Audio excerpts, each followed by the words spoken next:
नमस्ते विद्यार्थी दोस्तों, मेरा नाम है विलास दत्तात्रेय पाटिल। सुधागर विद्या संकुल कलम्बोली में आप सभी का स्वागत है। मैं आज सुलभ भारती हिंदी कक्षा है 8वीं और इस सब्जेक्ट में दूसरा पाठ है वारिस कौन। ये पाठ लेने जा रहा हूं। ये जो पाठ है, ये पाठ विभा रानी उन्होंने लिखा है और इस पाठ का परिचय है। इसमें उनका जन्म हुआ है, वो विभा रानी का जन्म हुआ है, वो 1959 में मधुबनी बिहार में हुआ है। और उनका परिचय है कि ये बहुआयामी प्रतिभा की धनी विभा रानी हिंदी और मैथिली की राष्ट्रीय स्तर पर वो लेखिका है। अपने कहानी, गीत, अनुवाद, लोक साहित्य एवं नाट्य लेखन प्रखरता से अपनी कलम चलाई है। और अब समकालीन फिल्म, महिला व बाल कल्याण विषयों पर उनके लोकगीत है और लोक कथा साहित्य क्षेत्र में उन्होंने निरंतर ऐसा काम किया है। ये प्रमुख कृतियां हैं उनकी, वो है चलो गुजरो घर अपने, मिथिला की लोक कथाएं, गोनू झा के किस्से, कहानी संग्रह, अगले जन्म वो है न बिटिया की जो, ये नाटक है, समरथ कैन द्विभाषी हिंदी अंग्रेजी का अनुवाद, बिल टेलर की डायरी, और ये गद्य संबंधी, ये कहानी संबंधी, ये जो कहानी है, कौन सा, वारिस कौन, इसके संबंधी प्रस्तुत संवादात्मक कहानी माध्यम से उनका कहना है, क्या कहना है कि हमें उत्तम फल प्राप्ति के लिए समय और साधनों का सदुपयोग करना चाहिए। अगर हम ये समय और साधनों का सदुपयोग करते हैं तो जीवन में हमें सफलता मिलती है। यही उनका ये पाठ के द्वारा कहना है। आज जो इस पाठ से कहना है उसमें उन्होंने एक कहानी को चुना है। जो कहानी है, एक राजा था। राजा आपको मालूम है, नगरों में लोगों के लिए सेवा करते हैं, बड़े बड़े नगर रहते हैं, उन ये लोगों की सेवा करते हैं और ये सेवा करने के लिए उनका व्रत रहता है।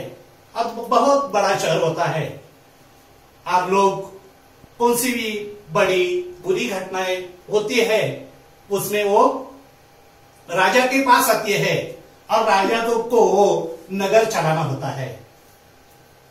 वे ऐसा शहर चलाने के लिए कोई तो चाहिए हमारे घर में। इसके लिए उन्होंने कहा कि एक राजा था और राजा की 4 बड़ी लड़कियां थी और ये 4 लड़कियां के बारे में उन्होंने सोचा कि मेरी ये 4 लड़कियां हैं, उसमें से उनकी बुद्धिमत्ता जांचनी, बुद्धिमत्ता परीक्षा होनी चाहिए। और इसके लिए उन्होंने वो सोचने लगे कि क्या करने का, ऐसी परीक्षा लेने के लिए क्या करने का। बाद में उनको उपाय सूझ गया यानी समझना, उपाय सूझ गया कि ये इनकी बुद्धिमत्ता परीक्षा लेने के बाद जो अच्छी ये परीक्षा में सक्सेस होगी उसको मैं क्या करूंगा, ये मेरा राजपाट है। राजपाट यानी ये राज्य शासन है, वो उसके पास दूंगा, चलाने के लिए दूंगा। ऐसा ही उन्होंने सोचा। बाद में उन्होंने क्या किया, उसने एक दिन अपने 4 लड़कियों को अपने पास बुलाया। बुलाने के बाद उन्होंने क्या किया, सभी अपनी लड़कियां थी, राजकुमारी थी, उनके हाथ में उन्होंने क्या किया, 100 दाने दिए। अरे राजकुमारी के हाथ में 100 दाने दिए। दाने देने के बाद उन्होंने कहा, क्या कहा, इसे तुम अपने पास रखना है, संभाल कर रखना है।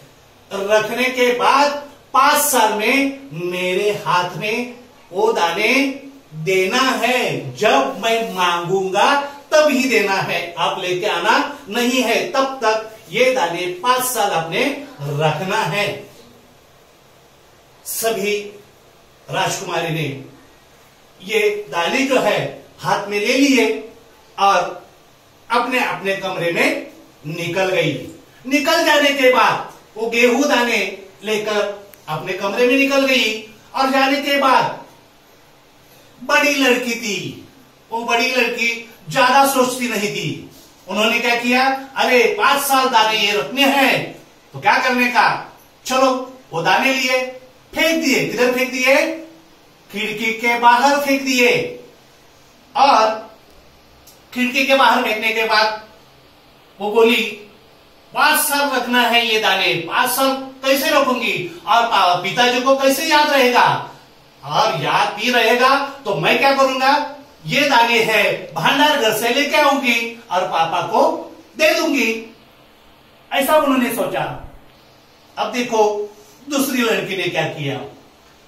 दूसरी लड़की दाने लेने के बाद घर पे गई। कमरे में जाने के बाद उन्होंने सोचा, ये दाने दिए हैं कैसे सुरक्षित, क्योंकि पिताजी ने ये रखने के लिए कहा है, तो ये कैसे रखने का, उन्होंने ये सोचा।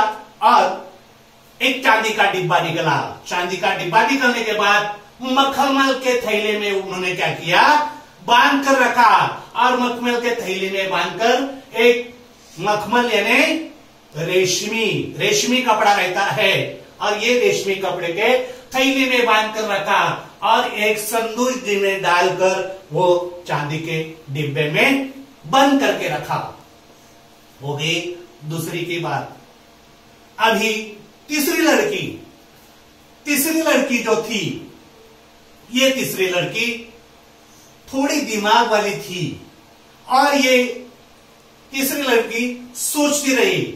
उन्होंने कुछ निर्णय नहीं लिया, वो सोचने लगी। आइए चौथी के बाद। चौथी जो लड़की है, छोटी वाली लड़की है, वो बहुत तरीक बच्ची थी, और ये तरीक बच्ची और शरारतें करना उसको अच्छा लगता था। शरारतें करने यानी टट्टा करना, मस्करी करना, वैसा ही उसकी आदत थी। और ये गेहूं के दाने उसको मिल गए। गेहूं के दाने मिलने के बाद उसको तो आदत थी। कौन सी आदत थी, गेहूं भूनकर खाने की आदत थी। वो अच्छा लगा, गेहूं तो मिले हैं, मेरी आदत अच्छी है और ये गेहूं मिले हैं। उन्होंने क्या किया, ये उसने दानों को भुनवा कर खा डाला, और खा डालने का बाद वो क्या हो गई, छोड़ दिया, खेल में मग्न हो गई। अभी रह गई, पहले ने दाने फेंक दिए, दूसरे ने क्या किया, चांदी के डिब्बे में रखे, और चांदी के डिब्बे में रखने के बाद चौथी ने क्या किया, वो दाने जो है वो दाने भूनकर खा लिए। और आ गई, रह गई तीसरी बहन। तीसरी बहन ने क्या किया, 2-3 दिन सोचा। 2-3 दिन सोचने के बाद उन्होंने क्या किया, ये दाने जो है, बाहर वाली खिड़की देखी, जमीन अच्छी है, और जमीन में क्या दिया, बाहर वाली खिड़की के बाहर वो गेहूं जमीन में डाल दिए, पानी डाला। आपको मालूम है खेती में जब हम जमीन में डालते हैं दाने, बीज डालते हैं, पानी डालते हैं, तो वो क्या होता है, अंकुर आता है, और अंकुर आने के बाद क्या होता है, पौधे तैयार होते हैं। वैसे ही उसने किया, और ये गेहूं के अच्छे अच्छे पौधे तैयार हुए। और ये पौधे क्या किए उसने, लेके जो उसकी खेती थे वो खेती में डाल दिए। और ये खेती में डालने के बाद उसने क्या किया, अपने पौधे तैयार होने के बाद उसने दाने निकले। राजकुमारी ने एक अच्छा सा फसल तैयार कर दिया और ऐसा फसल आया कि गेहूं ही गेहूं बन गए और पूरी खेती में गेहूं बन गए। एक अच्छा सा उसने निर्णय लिया और इस बात तरह उसने क्या किया, 5 साल ऐसे ही दाने डाल दिए और देने के बाद उसने ये ऐसे ही फसल निर्माण किया और 5 साल में ऐसे ही दाने पर दाने बनाती रही और गेहूं बनने लगे। और ये पूरे 5 साल हो गए। अभी 5 साल होने के बाद राजा सोचने लगा कि अभी तो 5 साल हुए हैं। 5 साल होने के बाद राजा ने क्या किया, सभी लड़कियों को, राजकुमारी को बुलाया, आइए। और ये सभी राजकुमारियां आई। आने के बाद राजा बोले कि मैंने आपको 5 साल पहले दाने दिए थे। कौन से दाने? गेहूं के दाने दिए थे। वो अभी 5 साल में जो दाने दिए थे वो दाने आज से 5 साल पहले मैंने तुम चारों को गेहूं के दाने 100 दाने दिए थे। और ये 100 दाने, और ये कहा था कि 5 साल के बाद मुझे वापस करना है।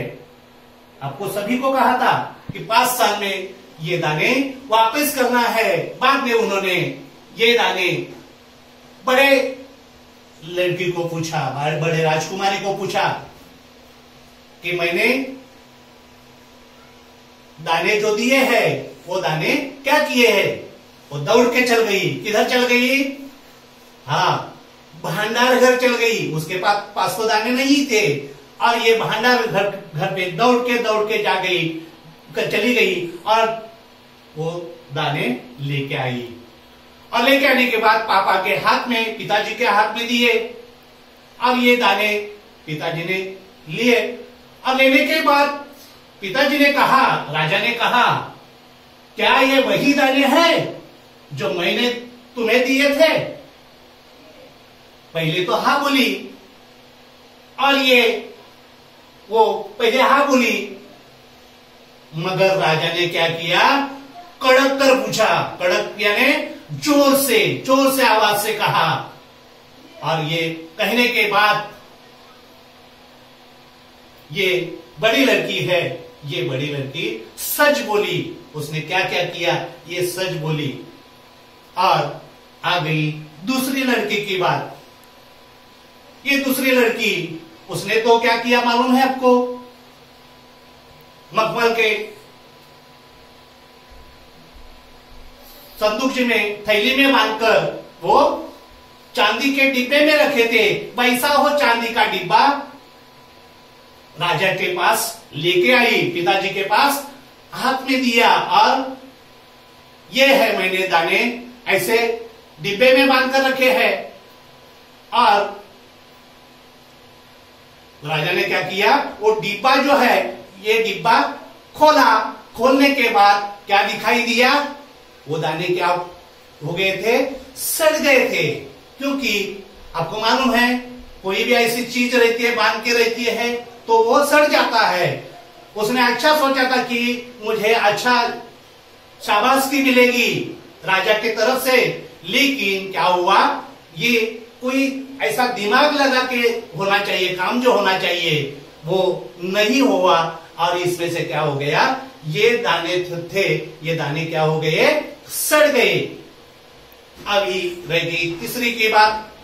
तीसरी लड़की जो है, ये तीसरी लड़की को पूछा कि तुमने क्या किया उन दानों का? ये लड़की बोली, तीसरी लड़की है, ये बोली कि मैं इसका उत्तर आपको अभी नहीं दूंगी, क्योंकि जवाब पाने के लिए आपको यहां से दूर जाना पड़ेगा, बहुत दूर जाना पड़ेगा। और ये देखने के लिए आपको कल आना पड़ेगा। चलो ठीक है। बाद में राजा ने छोटी वाली, लास्ट वाली जो लड़की है उससे पूछा। अब ये चौथी सबसे छोटी राजकुमारी से पूछा। उसने तो क्या किया, बेपरवाही से उत्तर दिया, उन दानों की कोई कीमत है पिताजी? और वैसे तो ढेरों दाने भंडार में पड़े हैं, ऐसे तो बहुत दाने हमारे घर में हैं। आप तो जानते हैं ना, क्या जानते हैं? भूनकर भुनाकर दाने खाने की मुझे आदत है, मैं क्या करूंगी आपको मालूम है। वैसे ही ये दाने आपने दिए, मैंने भुनवा कर खा डाले, कोई बात नहीं है। आप तो ना कौन से चक्कर में पड़ते हैं क्या मालूम नहीं पिताजी। तो ऐसा होने के बाद ये राजा बहुत निराश हो गया, निराशा हो गई राजा की। सभी के उत्तर से राजा को बड़ी निराशा हुई। चारों में से अब उसे आशा रह गई तीसरे लड़की की। और तीसरे लड़की की, ये तीसरी लड़की जो है, तीसरी लड़की अभी राजा के पास आ गई। दूसरे दिन राजा के पास आ गई और उसने कहा, चलिए पिताजी, आपको मैंने दिखाऊं कि गेहूं के दाने जो है वो कहां है, वो दाने दिखाने के लिए मैं चलती हूं आपके साथ, चलिए। दूसरे दिन राजा क्या हो गया, रथ पर सवार हो गया। रथ पर सवार होने के बाद महल नगर पार करके खेत की तरफ बढ़ चला। और राजा ने दौड़ते दौड़ते दौड़ते दौड़ते बहुत बहुत दूर जाने लगा। और वक्त निकलने के बाद आखिर राजा ने कहा, क्या कहा कि आखिर कहां रथ छोड़े हैं तुमने वो 100 दाने, कहां मिलेंगे इतने दूर, कितना दूर आया मैं, तो ये दानों को के लिए तुम्हें। बाद में वो रथ है, वो रथ दौड़ गया और दौड़ जाने के बाद बहुत तब तक रथ जो है एक बड़े से हरे भरे खेत के सामने आकर रुक गया। रुक जाने के बाद राजा ने देखा सामने बहुत बड़े खेत में गेहूं की फसल थी, उसकी बालियां में झूम रही थी। राजा ने राजा को खुशी भरी हुई और ये होने के बाद बहुत अच्छा लगा। पूरा खेत गेहूं से भरा हुआ था, बालियां झूम रही थी। राजा ने हैरानी से राजकुमारी की ओर देखा, बहुत अच्छा लगा मैंने जो किया है, और ये 100 दाने दिए हैं, ये अभी दिखाई देते मेरे मन में जो चल रहा था, ये लड़की ने, मेरे तीसरी वाली लड़की ने अच्छा काम कर दिया। और ये दाने जो है पूरा हरा भरा सब देखने के बाद राजा को बहुत अच्छा लगा। और पिताजी, ये है वो 100 दाने जो आज लाखों लाख दाने के रूप में आपके सामने मैंने 100 दानों के बराबर इतने अधिक फसल का तैयार किए हैं। क्योंकि आपको मालूम है 5 साल में दाने कितने हुए होंगे। 5 साल में वही दाने फिर से डाले, फिर से हुए। 5 साल में वही दाने डाल के कितने लाखों लाख दाने हुए। और ये अच्छा सा काम ये छोटी लड़की ने किया। राजा के मन में था कि चारों लड़कियों की, राजकुमारियों की बुद्धिमत्ता परीक्षा लेनी चाहिए। वो परीक्षा में तीसरी लड़की थी, वो सफल हो गई। और इस सफलता में राजा के मन में खुशी आई कि मेरे मन में जो चल रहा था वो अच्छा काम मेरे छोटे वाले, ये तीसरी वाली लड़की ने किया है। और ये जो काम किया है, ये मेरा जो राजपाट है, ये राजपाट उत्तराधिकारी आप निश्चित हो। मेरा ये राज्य शासन चलाने के लिए आप निश्चित हो। इसलिए मैं अभी आपको बधाई देता हूं कि ये राज्य शासन है, मैंने जो चला है, इतने साल से चला है, और ये राज्य शासन आप ही चला सकते हो। इसके लिए उन्होंने उससे कहा। और ये विभा रानी के मन में था कहानी से, क्या मन में था कि इस कहानी से मन में था कि ये सफलता पाने के लिए समय और साधनों की हम अच्छी तरह से परवाह करेंगे और उपयोग करेंगे तो हमें यश प्राप्ति, सफलता मिलती है। यही राजा या ये विभा रानी का कहना था और ये इस कहानी से यही कहना होता है कि अगर हम सफलता पाने के लिए कुछ कोशिश करते हैं, दिमाग लगाना चाहिए। इस चारों बेटियों से हमें यही मिलता है कि हम देखो, हर एक के दिमाग अलग अलग रहते हैं। उस दिमाग से बड़ी लड़की ने क्या किया, दूसरे वाली लड़की ने क्या किया, तीसरे वाली लड़की ने ज्यादा से ज्यादा वक्त लिया निर्णय लेने के लिए और चौथी वाली लड़की ने जो आदत थी उसको वैसा ही किया। वैसे ही स्वभाव अलग अलग होते हैं। हर एक चीज देखने के हर एक को अलग अलग तरह रहती है, स्वभाव से रहती है। उसमें इस विवाह रानी के पाठ से कहना है, क्या कहना है कि सफलता पाने के लिए समय और साधना का उपयोग करना चाहिए और ये अच्छा सा उपयोग हम करेंगे तो इसमें हमें क्या मिलेगा, सफलता मिलेगी मिलेगी मिलेगी। और इस पाठ से यही कहना है। और ये जो पाठ का उद्देश्य था, वारिस कौन, ये वारिस से वो लड़की, तीसरी वाली लड़की थी, वो बहुत होशियार थी, इसके लिए ये राज्य शासन चलाने के लिए लायक है, ये कहना है। यही इस पाठ की फल प्राप्ति है। धन्यवाद।